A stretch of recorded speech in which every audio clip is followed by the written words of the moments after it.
Yeah, I'm Rachael Smith. I make comics. I guess a lot of you might know me from doing Doctor Who comics. I did the humor strips in the back of the Doctor Who comics for about 3 years. Oh, really? I have also done my own graphic novel, The Rabbit and Artificial Flowers. Most recently, I've been doing quarantine comics on my Instagram and Twitter, which you might also be here about as well. But yeah. Yeah, you do pet commissions. That was one of the questions I was I do. How did you start with doing pet commissions? I realized I drew some pet commissions for my friends, pets, and I realized drawing animals made me really happy. So I decided to offer them as commissions for the whole world. So yeah, my website is rachelsmith.org, and my shop link is on there if you want a pet commission. Nice. Well, I mainly know you from Wired Up Wrong and Stand in Your Power.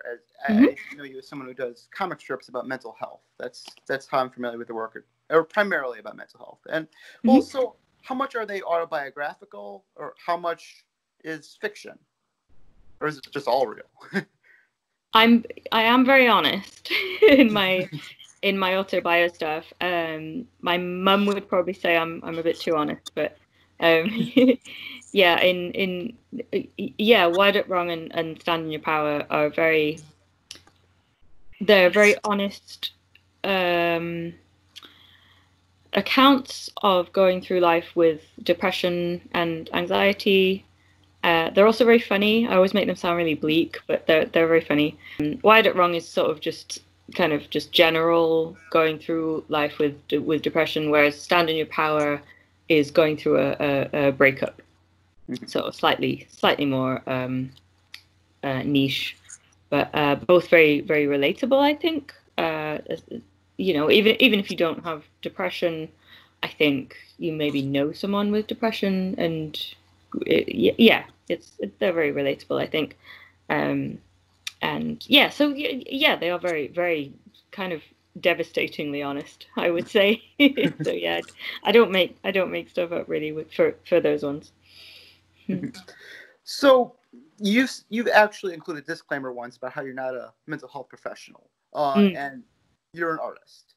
So what do you see the purpose of your art as far as mental health goes? I can elaborate on the question if it's hard.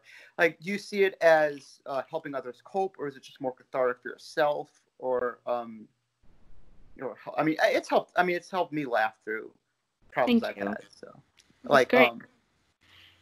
Oh, that makes me really happy. Thank you. My books have helped people that have these mental health issues. The reason I put a disclaimer in my books is that I don't want people to buy my book instead of getting professional help, because obviously I'm not a doctor or a therapist or anything. So yeah, if they're making that choice, I'd much rather them go to their doctor or their GP and get help. But yeah, a lot of people have said my books have helped them and helped them understand themselves better and their mental health issues better, and that's amazing. But yeah, I'm not a doctor. Like, please go and see a therapist if you have the choice between buying my book and doing that. So what inspires you to write comics about mental health? My mental health issues, I guess. I suppose I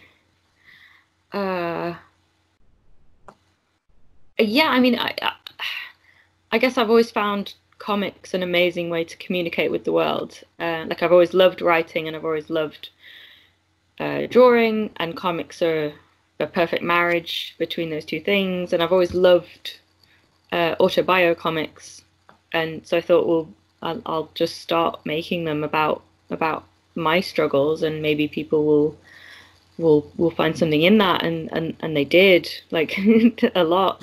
So yeah, I decided to like, Wired Up Wrong at first was the first iteration was 40 pages long, and it sold out like crazy fast. And then I decided to do the longer version of it, which was 140 pages.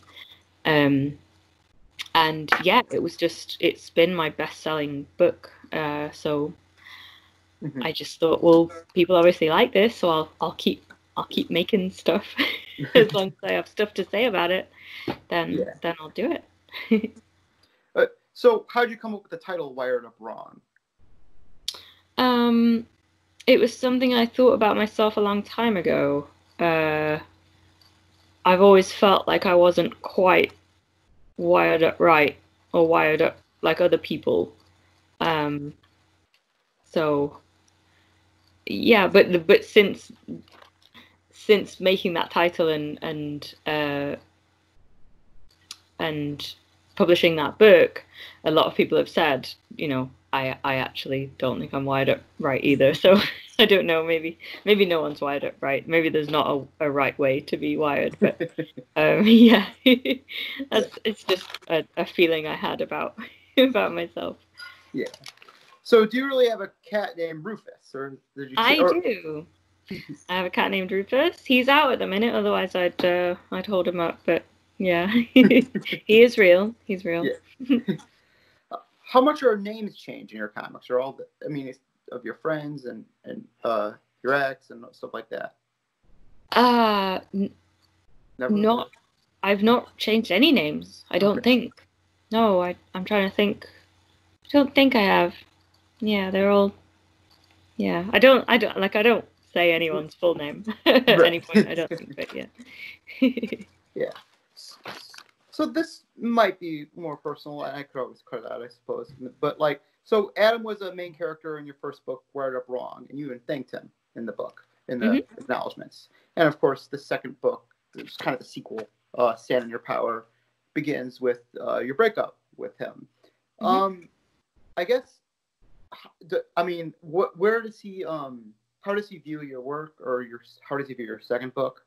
Or your second, what I'm calling your second book. I know you've written other stuff, but, or do you know? I have no idea. Okay.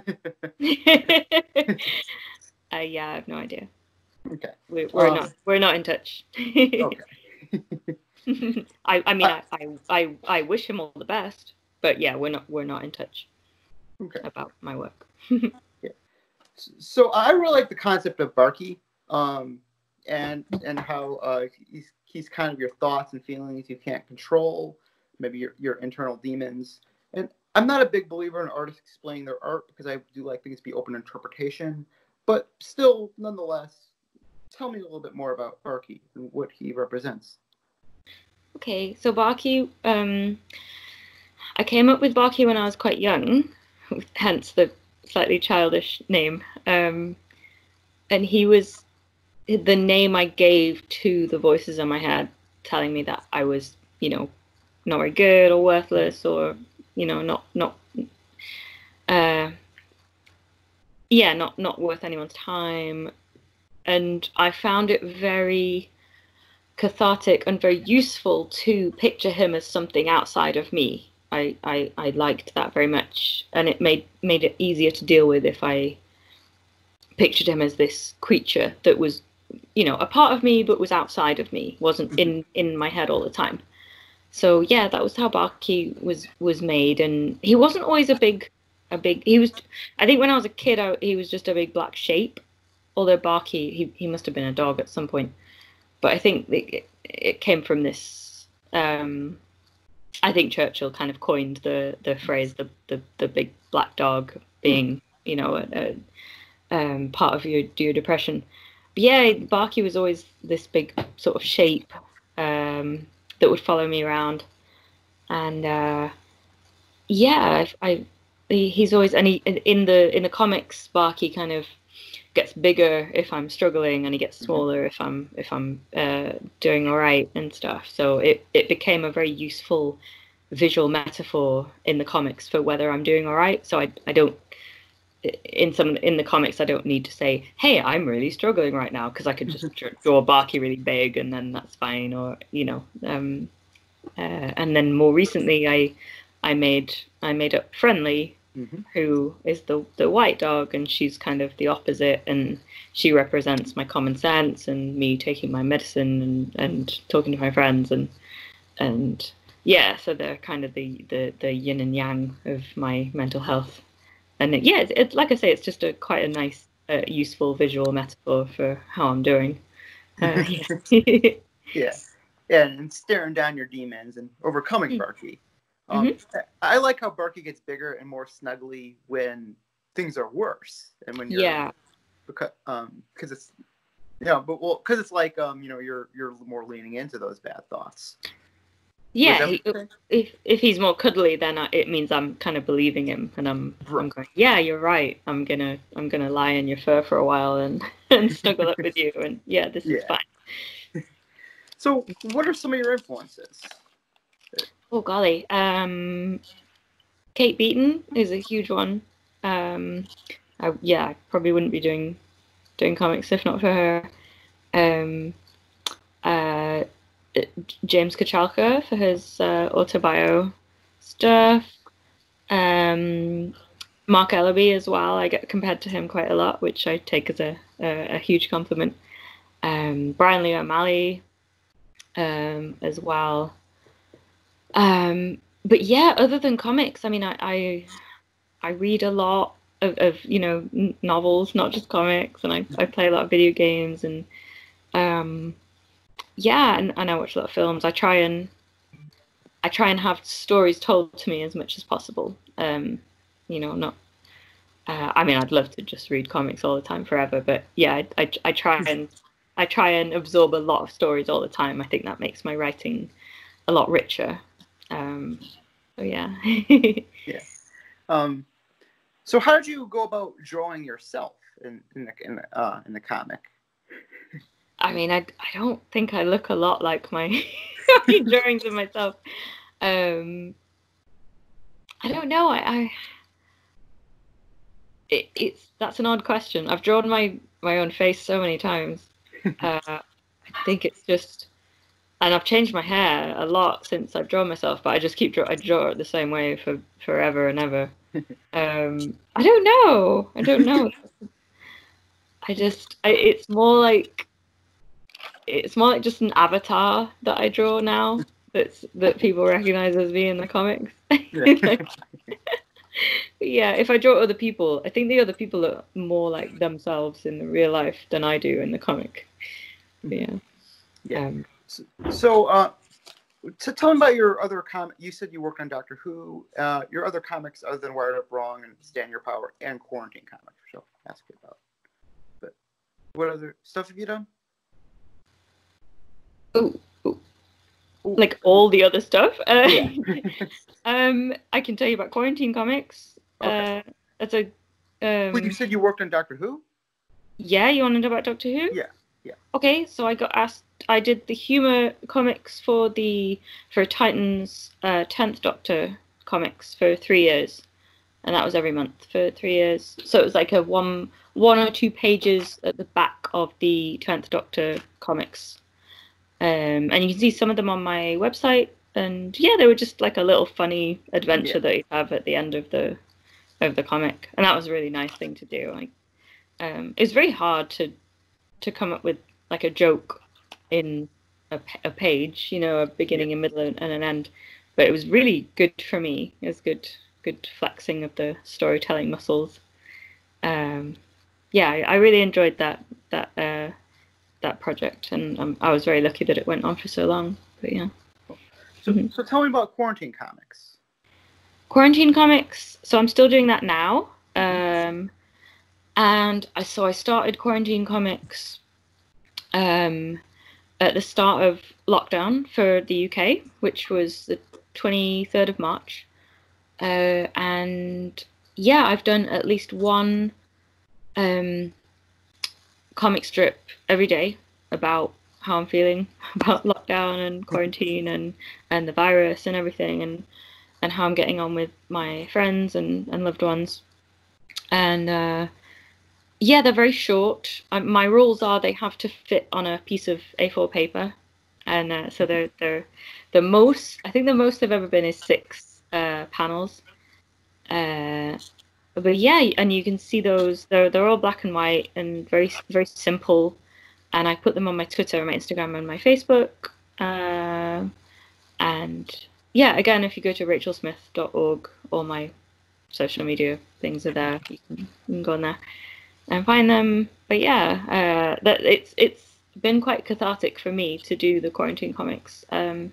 Mostly they're quite funny, but some of them are a bit, they like my any of my autobio work. They're a mixture of funny and devastating and honest, and so yeah, they've been good for me to do though. They've got me out of bed in the morning.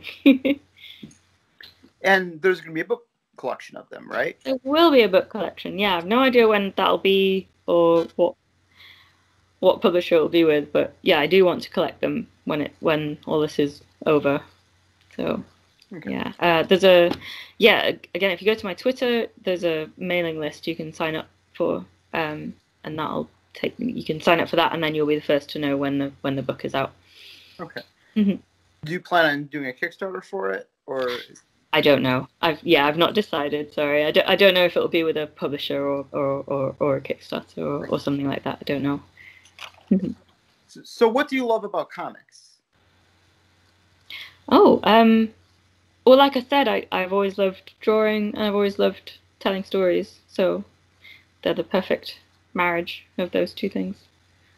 I think that's about it. So, well, you mentioned you've incorporated drawing yourself playing video games into your books. Do you have any influences there? What video games have inspired you? Golly. I mean, I love being told stories through video games. Anything kind of like, I loved the Life is Strange franchise, and I loved, oh gosh, what was it called? Oh God, yeah. I mean, I love being told stories. Like I say, in any medium, I think it's very. If you do want to write stories in any medium, it's good to experience stories in lots of different mediums, including video games. Maybe not Tetris or anything, but like something that tells you a story is really great. The Last of Us, I remember making a lot of impact on me, and yeah. And Animal Crossing, I think, has made it into the quarantine comics a couple of times, because I think a lot of people have been using that as escapism and stuff. Okay. So yeah, oh, sorry, go on. What does it mean to stand in your power? Stand in your power is actually something my friend Heather and Amy said to me. I can't remember which one said it first, but yeah, Heather. It was when I was trying to stay out of the house so that Adam could have more of the space in the house. And Heather, said, it's your house as well. You need to stand in your power. And that then came to mean a kind of a bigger thing than just knowing the house was mine as well. It became just standing in my power in a general way, and believing that I was more than I felt I was. I guess that's really cheesy, but it's what it felt anyway. So yeah, that's where I got a lot of the bravery to write that book from, I guess. Does that answer your question? I don't know. Yeah, you had good answers. And cool. I think that's about it. That's all. Oh, I got. cool. You answered all the questions I had. Keep up the good work. Thank you so much. I love the simplicity of your comics and how they're deep and yet simple at the same time, and they make me laugh, and they help me cope. So you do good work. Thank you so much. That's so nice. Thank you. Oh, well, if you need anything else, if you need images or anything for the article or whatever, then just let me know. Sounds good. Do you have any final words or anything? Oh, I guess just I would urge everyone to try and take it easy. Don't, just don't, like, obviously I've made this little body of work from the pandemic, but that's just what's kept me going. Like, don't feel you need to write the next great British novel or anything. just please take it easy. Please stay safe.